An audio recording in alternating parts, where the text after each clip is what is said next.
very funny. I mean, I enjoy his comedy and his thoughts. You know what I mean? I just like listening to him talk, and I think you will too. Please welcome the very funny Mr. Ritch Shydner, ladies and gentlemen. Yeah!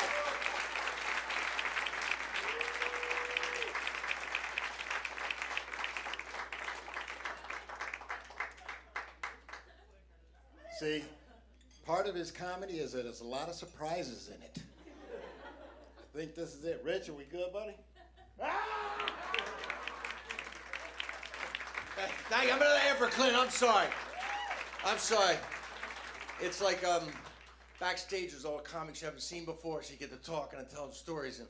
And I've been doing this a long time. Obviously, you can see that. Not hiding anybody. I'm 64 years old. A lot of people lie young. They lie young, you know. I lie the other way. I go the other way. I tell people I'm 74. They go, wow, man, you look great for 74.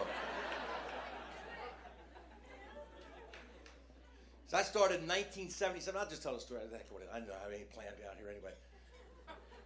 Started in 77 in Washington, D.C. There were no comedy clubs. I was in law school. It wasn't a great law school. It was the International School of Law and Screen Door Repair. They wanted to give you a skill in case you didn't pass the bar. And I thought I was funny. My buddy thought I was funny. We needed a third opinion. So he found this place for me to perform. It was a coffee house. This is 1977. It was in a basement of a church, in the Iguana Coffee House. We went there, and there were just a bunch of hippies trying to outlast disco. They were just holed up there with a bunker mentality, you know? And they were doing this talent night, and there was all sorts of like dancers, singers, and, you know, singer-songwriter, you know, all these sort of. And I followed a poet. I followed a poet. I actually have the tape. I still have the tape. And you could hear the poet's last line before he went off was, like the mango, we are ripe for the revolution. He was way behind on the revolution. This was 77, man. The revolution was over, but he was way ahead on mango. Nobody was talking mango. You know. I mean, he was a fruit visionary, really, you know. So they come out, they introduce me, and this is my first showbiz introduction. The guy comes out, he goes, all right, this next guy's going to try something funny. It was more of a warning, you know, than an introduction. And I come out and I start talking. I got my first heckle. I started talking. Two guys down front were playing chess, and one of them turned to me and went, shh. That was my first heckle, right?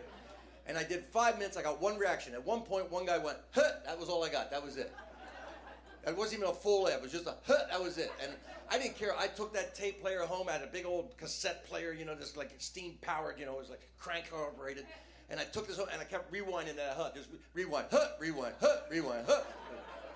I couldn't believe I got any kind of reaction. So here's the joke. Here's the first joke that I ever wrote that got any kind of reaction. Here's the joke. I said, you can always tell who's going to win a wrestling match just by the introduction.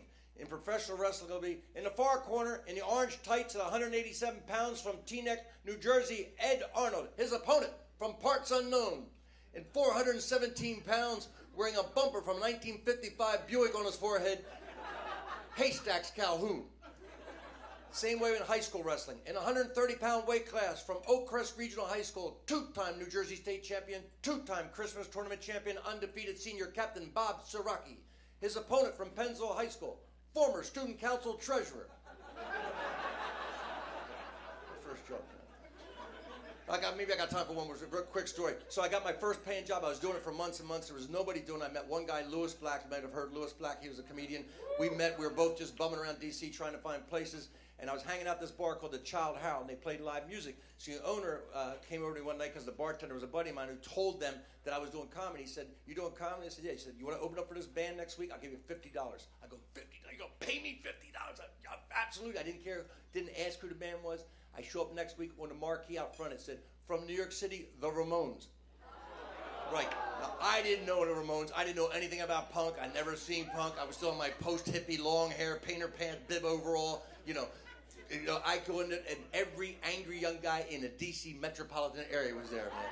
I'd never seen shaved heads and mohawks and safety pins through the cheek, and the whole energy's like, ah. And I go back to the bar in the club, and it was like, they're going to kill you, man. You are not going to make 15 minutes in front of this crowd. I said, I'm going to make 15 minutes, and I'm going to get that $50, man. It's a rodeo event to me. I'm going there till the buzzer goes, you know. He said, double or nothing, you don't make 5 minutes. I said, I'll take it. And he introduced me. I don't know what they said in the introduction. I know all the audience heard was, ladies and gentlemen, not the Ramones. And they booed me. It was a small club. I didn't come out from behind a curtain. I had to walk right through the crowd, man. It was biblical, man. They were like, "Oh, you suck! Oh!"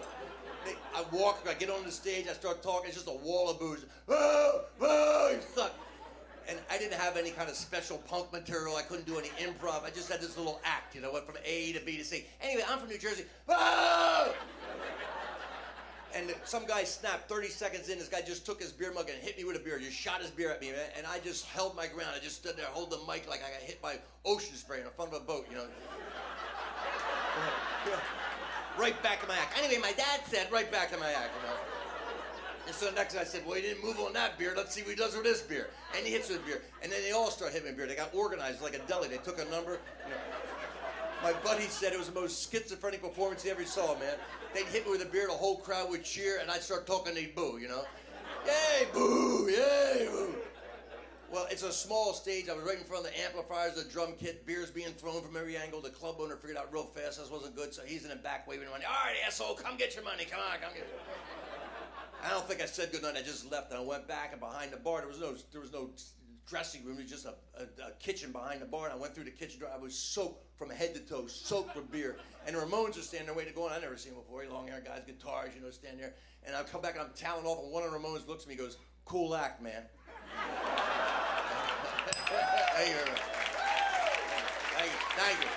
That was more fun for me than stand-up, man. I love that. Thank you. Thank you.